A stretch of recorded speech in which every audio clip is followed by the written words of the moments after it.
Hello everyone. Today we will discuss physics lesson number 3, laws of motion. Let's go for the major topics of the lesson. The entire lesson is divided into 4 sections and these are the major topics of the lesson.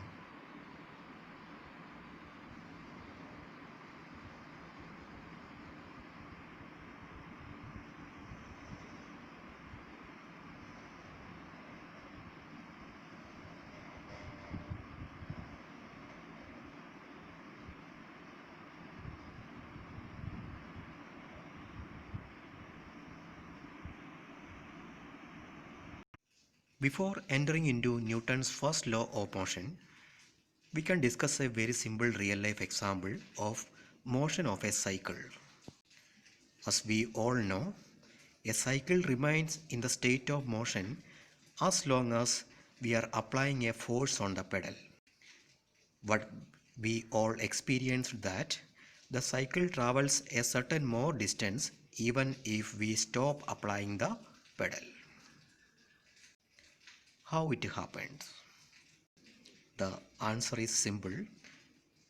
As being a body, the cycle itself possesses a property which is known as inertia. It means the cycle is in a state of motion. It have a tendency to continue in the state of motion until an external force acts on it. Then how cycle stopped? The cycle stopped because the frictional force acting in between the tire of the cycle and the ground. On the basis of the above real life example, a famous scientist Galileo, he made two conclusions for the motion of a body, which are: if a body is in a state of rest, it remains in the same state until and unless an external force acting on it. Or if a body is in a state of motion, it will continue to be in the same state of motion in the same direction and with the same speed until an external force acting on it. These conclusions are known as Galileo's law of inertia. On the basis of the conclusions made by Galileo, the Newton has derived his first law of motion. According to Newton's first law of motion, if a body is in a state of rest, it will remain in the same state of rest. And if it is in the state of motion, it will remain in the same state of motion in the same direction with the same speed unless an external force acting on it. And this law is known as Newton's first law of motion.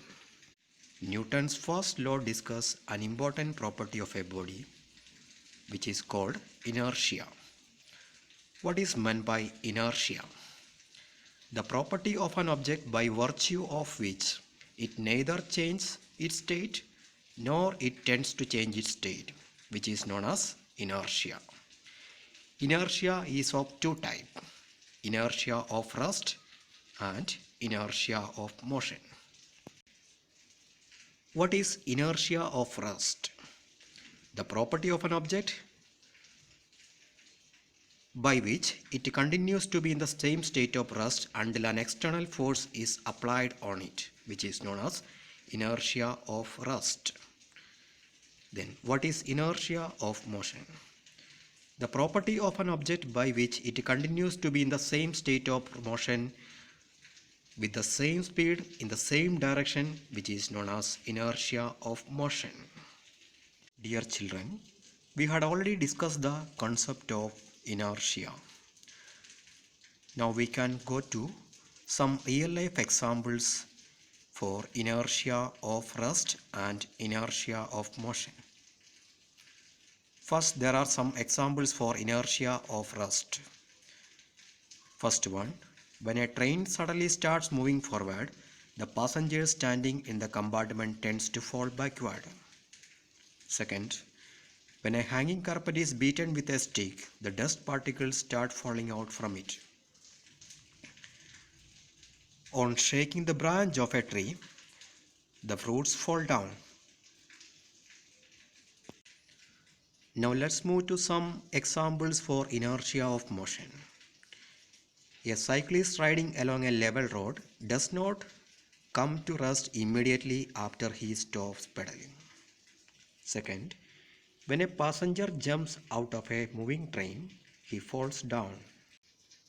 When a running car stops suddenly, the passenger tends to lean forward. An athlete often runs before taking a long jump. A ball thrown vertically upward by a person in a moving train comes back to his hand. So these are some examples for inertia of motion.